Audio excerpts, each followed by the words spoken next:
वर्दी पहनकर रील्स बनाई तो होगी कार्रवाई। बिहार में ड्यूटी के दौरान पुलिसकर्मियों द्वारा सोशल मीडिया पर रील्स और वीडियो बनाने पर सख्त कार्रवाई होगी। पुलिस मुख्यालय ने दिशा निर्देश जारी किए हैं, जिसमें IT एक्ट के तहत अश्लील कंटेंट पर भी कार्रवाई की चेतावनी दी गई है। पुलिसकर्मियों की रील पर भद्दे कमेंट्स कर रहे हैं। कई ऐसे पुलिसकर्मी हैं जो ड्यूटी के दौरान रील्स बनाकर सोशल मीडिया पर डाल रहे हैं। इससे पुलिस की कार्यशैली पर सवाल उठने लगे हैं।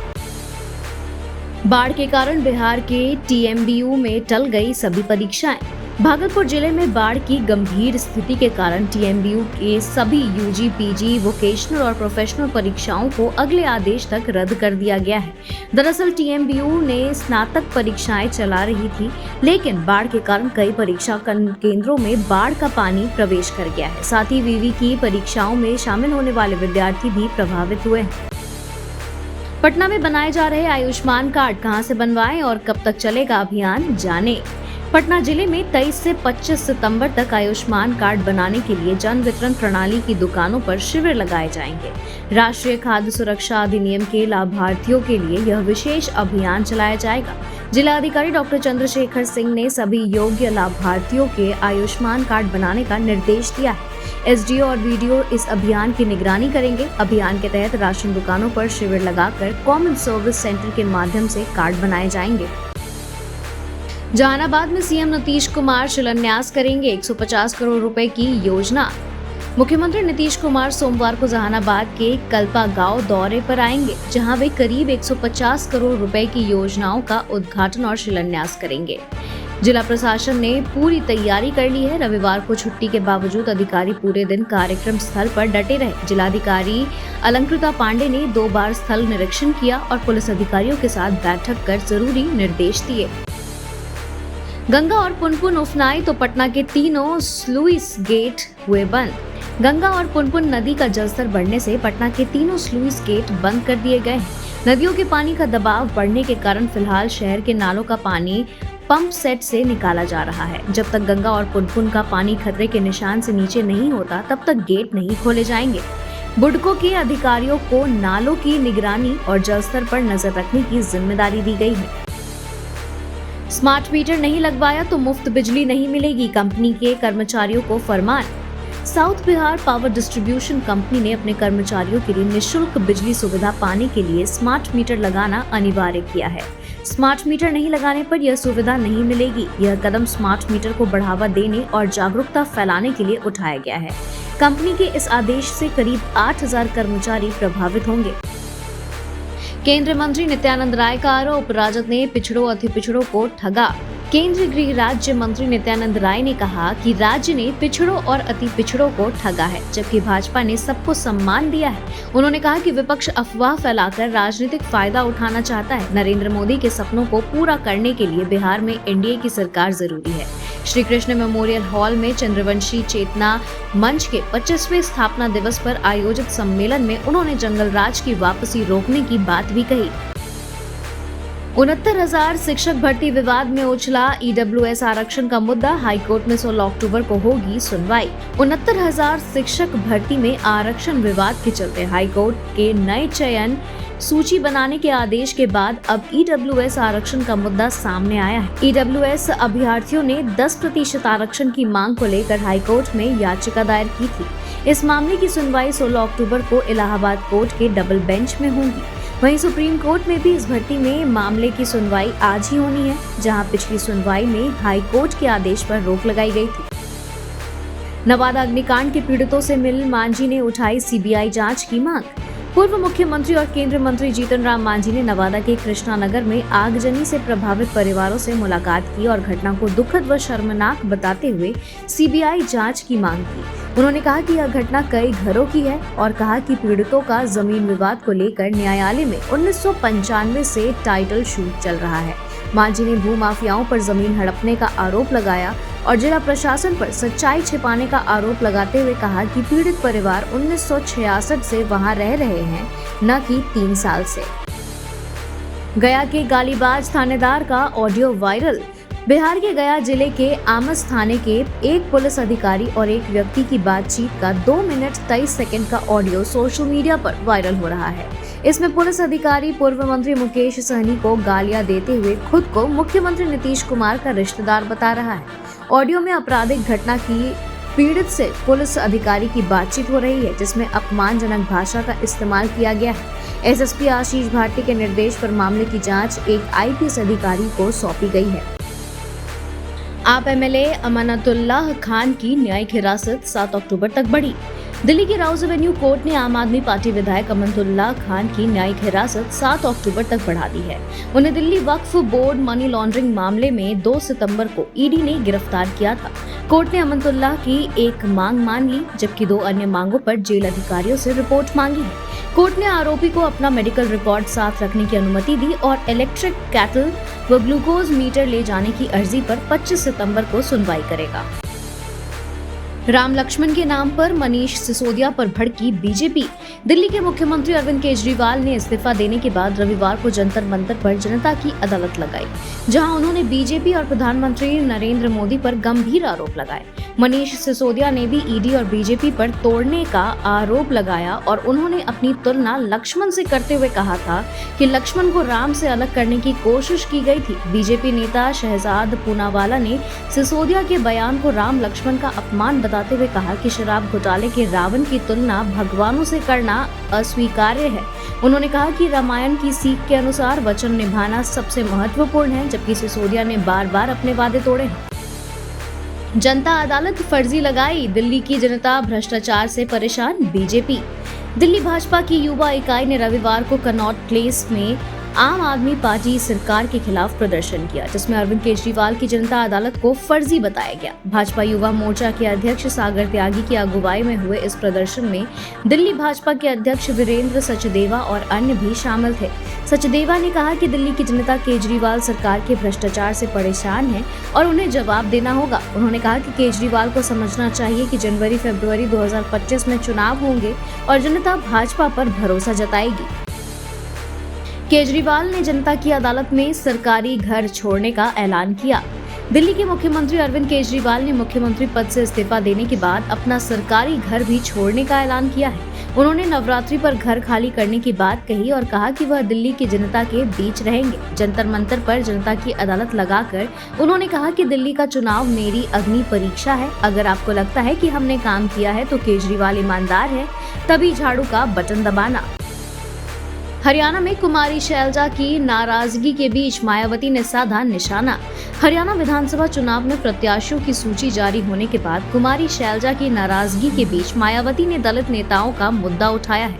उन्होंने एक्स पर किए गए पोस्ट में कांग्रेस और अन्य पार्टियों पर दलित नेताओं को दरकिनार करने का आरोप लगाया। मायावती ने कहा कि ये पार्टियां मुश्किल समय में दलितों को महत्वपूर्ण पदों पर रखती है, लेकिन अच्छे दिनों में उन्हें भूल जाती है। उन्होंने अपमानित दलित नेताओं को बाबा साहेब भीमराव अंबेडकर से प्रेरणा लेकर इन पार्टियों से अलग होने की सलाह दी। कुमारी शैलजा को मिला मनोहर लाल खट्टर का न्योता, भूपेंद्र सिंह हुड्डा बोले। हरियाणा के पूर्व मुख्यमंत्री भूपेंद्र सिंह हुड्डा ने सिरसा सांसद कुमारी शैलजा को लेकर बड़ा बयान दिया है। उन्होंने कहा कि बीजेपी ने शैलजा को पार्टी में शामिल करने की अपील करके हार मान ली है। टिकट आवंटन के बाद से शैलजा प्रचार अभियान से दूर है, लेकिन इस पर उनकी ओर से कोई आधिकारिक प्रतिक्रिया नहीं आई है।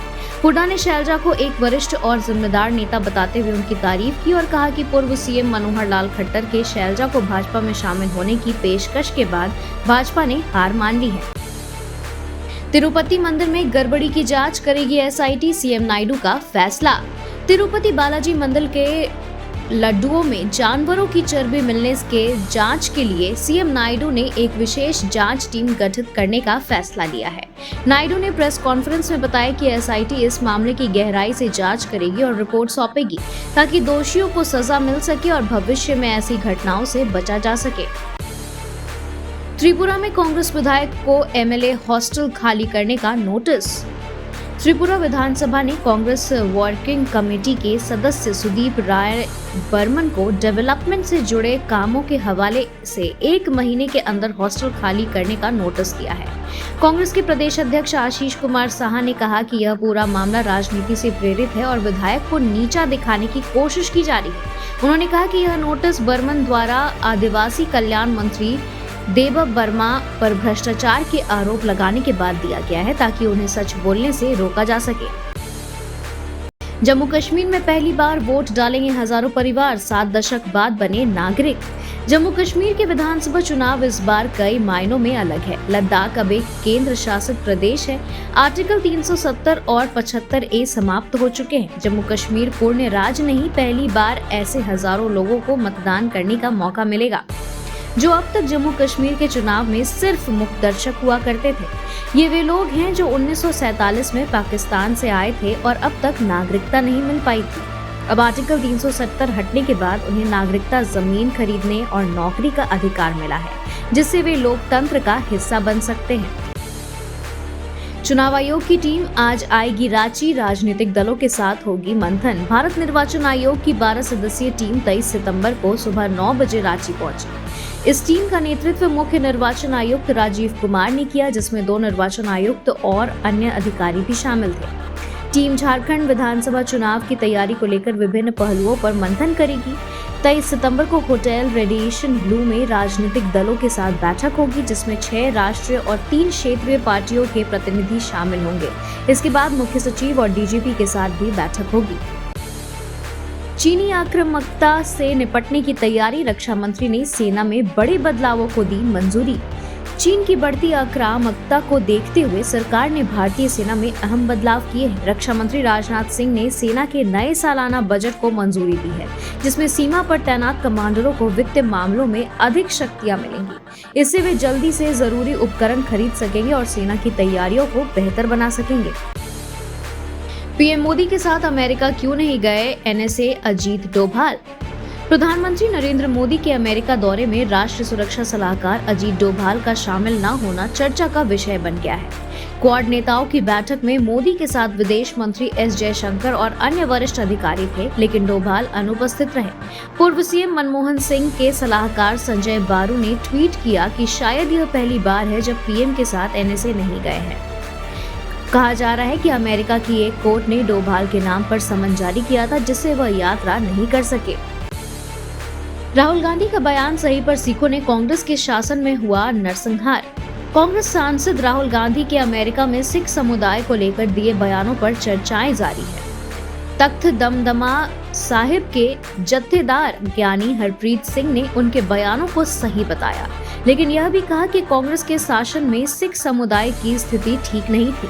उन्होंने कहा कि सिखों को कांग्रेस के दौरान उत्पीड़न, नरसंहार का सामना करना पड़ा और आज भी हर नए कठोर कानून का पहला इस्तेमाल सिखों के खिलाफ होता है। भाजपा ने राहुल के बयानों की आलोचना की है। श्रीलंका में वामपंथी नेता अनुराग कुमारा दिसानायके की जीत, भारत चीन संबंधों पर पड़ सकता है असर। श्रीलंका के राष्ट्रपति चुनाव में वामपंथी नेता अनुराग कुमारा दिसानायके ने बड़ी जीत हासिल की है। उनका झुकाव चीन की तरफ माना जा रहा है, जिससे भारत को चुनौती मिल सकती है। हालांकि उन्होंने भारत की सुरक्षा को लेकर गंभीरता दिखाई है और कहा है कि इस पर कोई खिलवाड़ नहीं होगा। चुनाव प्रचार के दौरान दिसानायके ने अडानी के प्रोजेक्ट को रद्द करने की बात भी की। बांग्लादेश में भी हाल ही में भारत विरोधी लहर देखी गई है। नरेंद्र मोदी अमेरिका में बताए तीसरे कार्यकाल का प्लान। प्रधानमंत्री नरेंद्र मोदी ने कहा कि उन्होंने अपने तीसरे कार्यकाल में भारत को विकसित राष्ट्र बनाने का महत्वाकांक्षी लक्ष्य तय किया है।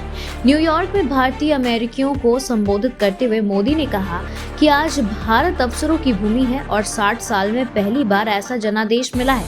उन्होंने अपने जीवन को सुशासन और समृद्ध भारत के लिए समर्पित किया और कहा कि उन्हें राजनीति में लाने वाली नियति का आभार है। वेटिकन की तर्ज पर बनेगा एक अलग मुस्लिम देश, महिलाओं को भी पूरी आजादी का प्लान। वेटिकन सिटी को दुनिया का सबसे छोटा देश माना जाता है, जहां पोप बैठते हैं और ईसाई धर्म से जुड़े मामले को संभालते हैं। इसी तरह एक मुस्लिम मौलवी ने अल्बानिया की राजधानी तिराना में एक नया देश बनाने की कोशिश की है, जो दुनिया का सबसे छोटा मुल्क होगा, जहां से मुस्लिमों के मामले डील किए जाएंगे। इसका आकार न्यूयॉर्क सिटी के 5 ब्लॉक के बराबर होगा। यहाँ शराब की अनुमति होगी और महिलाओं को पहनावे की आजादी दी जाएगी। रूस का शैतान परमाणु प्रशिक्षण में फेल, लॉन्चिंग पैड भी तबाह।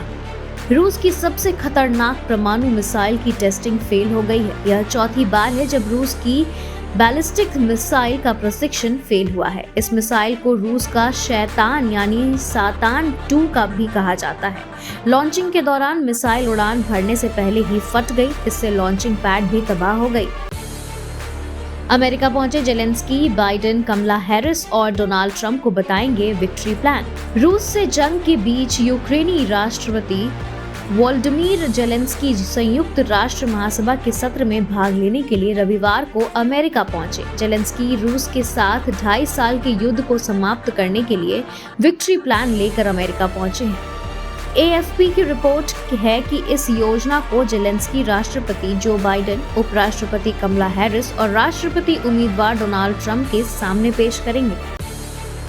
ब्रिटिश म्यूजिक बैंड कोल्डप्ले का मुंबई में कॉन्सर्ट होने वाला है। रविवार के दिन कोल्डप्ले के 2 शोज रखे गए थे, लेकिन फिर टिकट्स की डिमांड को देखते हुए एक और शो बढ़ा दिया गया है। हालांकि शोज के बढ़ने के बाद भी बहुत सारे लोगों को कॉन्सर्ट की टिकट्स नहीं मिली।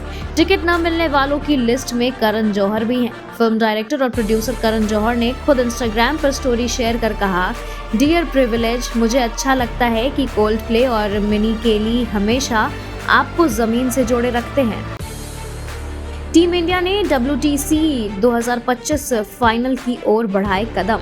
ICC वर्ल्ड टेस्ट चैंपियनशिप के 2 फाइनल भारतीय टीम खेल चुकी है। हालांकि जीत एक बार भी नहीं मिली है। टीम लगातार तीसरी बार फाइनल में पहुंचने की दावेदारी पेश कर चुकी है। टीम इंडिया को अभी 9 मुकाबले और खेलने हैं, लेकिन टीम अभी भी पॉइंट्स टेबल में टॉप पर है। टीम इंडिया ने बांग्लादेश को 280 रनों से हराकर विश्व टेस्ट चैंपियनशिप के नए चक्र की पॉइंट्स टेबल में टॉप पर मजबूत हो चुकी है।